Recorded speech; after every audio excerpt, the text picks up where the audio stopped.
खबर लखनऊ से है, जहां उत्तर प्रदेश के कृषि मंत्री सूर्य प्रताप शाही ने आज राजधानी लखनऊ में कृषि भवन में कृषि विभाग के वरिष्ठ अधिकारियों के साथ एक अहम बैठक की।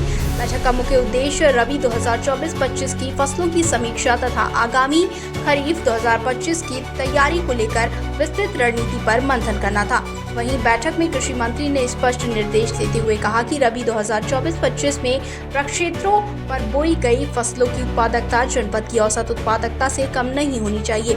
यदि किसी क्षेत्र की उत्पादकता औसत से नीचे पाई जाती है तो उसे स्वीकार नहीं किया जाएगा। इसके लिए प्रक्षेत्रवार निगरानी और शस्य योजनाएं तैयार करने के भी निर्देश दिए गए हैं। साथ ही आपको बता दें कि मंत्री ने कहा कि प्रत्येक प्रक्षेत्र के लिए 100% कृषि योग्य भूमि को ध्यान में रखते हुए शस्य योजना बनाई जाए। केवल वही क्षेत्र छोड़ा जाए जहां रबी में तैयारियां और तुरैया की बुआई प्रस्तावित है। वहीं इसके अलावा प्रत्येक प्रक्षेत्र के अंतर्गत आने वाले खंडों की ग्रेडिंग ABC के रूप में की जाएगी, जो कि pH मान यानी कि जीवांश, कार्बन प्रतिशत और उपलब्ध संसाधनों के आधार पर तय होगी। वहीं इस ग्रेडिंग के अनुसार ही फसल एवं बीज की प्रजातियों पर चयन किया जाएगा। साथ ही मंत्री ने निर्देशित किया कि प्रत्येक के सभी खंडों पर हरी खाद का अधिक से अधिक प्रयोग सुनिश्चित किया जाए। वहीं ऊसर भूमि के सुधार के लिए आवश्यकता अनुसार जिप्सम का प्रयोग भी किया जाए। उन्होंने कहा कि मृदा की गुणवत्ता सुधारना खरीफ 2025 की सफलता की कुंजी है।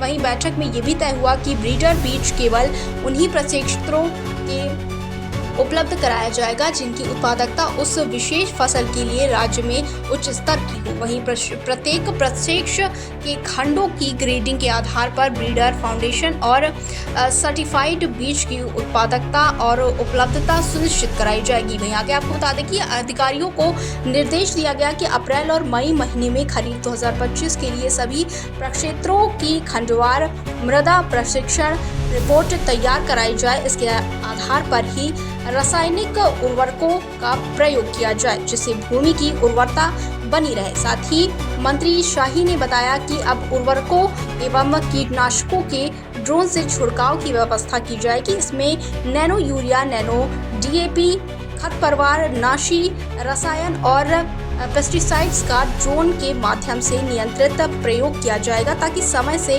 संसाधनों की बचत हो सके। वहीं खरीफ सीजन के लिए अरहर फसल की बुआई रिजमेकर तकनीक के माध्यम से की जाएगी। वहीं आपको बता दें कि साथ ही प्रक्षेत्रों पर 100% बुआई पंक्तिवार करने का भी लक्ष्य रखा गया है।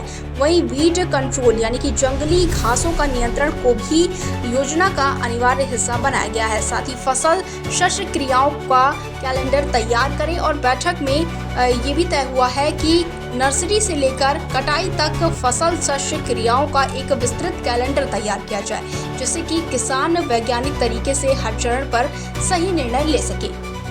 लखनऊ से संवाददाता निखिल रसूल की रिपोर्ट। साथ में किसानों को भी हम प्रशिक्षित कर सकें, इस नाते अपने फार्मों पर अच्छा बीज का प्रदर्शन हो जिससे उनको वहां पर ला करके दिखलाया जा सके और उस के प्रशिक्षण प्राप्त करके हमारे किसान अपने खेतों पर भी बीज पैदा कर सकें।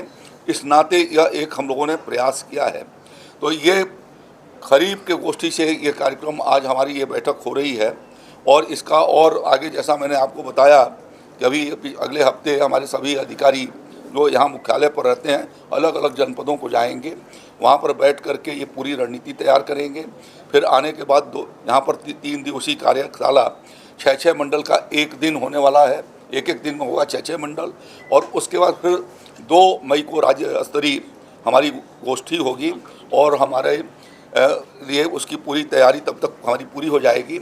इस समय तक लगभग 20 जिलों में हम लोगों ने 5000 कुंटल के करीब हमने ढैंचा बीज वहाँ पर उपलब्ध करा दिया है। और आपके माध्यम से किसान भाइयों से आग्रह करना चाहूँगा कि जिनके खेतों की कटाई हो गई है अपने खेत की जुताई करके और ढैंचे का बीज यदि डाल देते हैं तो उनको पर्याप्त समय इस बात के लिए मिलेगा कि उसको पलट करके और धान की फसल लगा सकें और उससे उनके ज़मीन की ऑर्गेनिक कार्बन उससे बढ़ेगी और उनके नाइट्रोजन की जो ज़रूरत पड़ती है, यदि 1 हेक्टेयर के भीतर उन्होंने 4 फीट का यदि ढैंचे के बीज को पलटा तो लगभग 80 किलो उनको नाइट्रोजन वहाँ से प्राप्त हो जाएगी। तो उससे उनका खर्चा भी बढ़ेगा और ज़मीन की ताकत भी उससे बढ़ेगी और डीएपी की जो परत ज़मीन में पड़ी हुई है वो भी कुछ कमज़ोर होगी, जो जाकर के अगले फसल में फास्फेटिक का भी प्रभाव अगले फसल में जाकर के दिखाई देना शुरू होगा। इस नाते मैं आग्रह करना चाहूँगा अपने किसान भाइयों से कि जल्दी ही 1 हफ्ते के भीतर सभी जनपद के भीतर हमारा ढैंचा बीज पहुँच जाने वाला है और हम लोग इस साल 25,000 कुंटल ढैंचे का बीज अलग अलग जनपदों में अलग अलग क्वांटिटी के हिसाब से पहुँचा रहे हैं। हमारे सभी विकास स्तर के जो हमारे विक्रय केंद्र हैं वहाँ पर ढैंचा बीज उपलब्ध होगा, किसान भाई उसको वहाँ से ले सकते हैं। 50% अनुदान पर हमको ढैंचे बीज सुलभ करा रहे हैं। धन्यवाद। का 150 वर्ष पूरा हुआ है और इसके लिए हम लोगों ने इसी रणनीति के तहत हम इस साल बीज नीति भी अलग से बना रहे हैं और दूसरा पूरे 150 साल पूरा होने पर 1 वर्ष का पूरा कार्यक्रम जिसके भीतर विविध अनेक क्षेत्रों में क्लाइमेटिक जोन के हिसाब से हम वहाँ पर मेले का आयोजन करेंगे, वहाँ पर जागरूकता अभियान चलाएंगे। किसानों को उन क्षेत्रों के भीतर कौन सी फसल लगाया जाना उनके लिए मुफीद होगा, इन सब चीज़ों की जानकारी भी हम लोग लेंगे। तो वह कार्य योजना भी हमारी आगे आने वाले दिनों में बन करके आपके बीच में आएगी, उस समय हम आपके सामने उसको रखेंगे।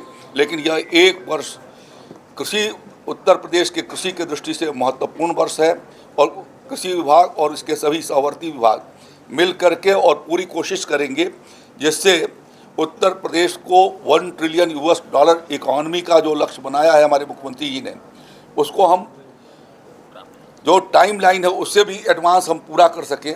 इस नाते पूरी एक अपनी रणनीति तैयार कर रहे हैं और उस रणनीति के हिसाब से हम आगे की ओर काम करेंगे।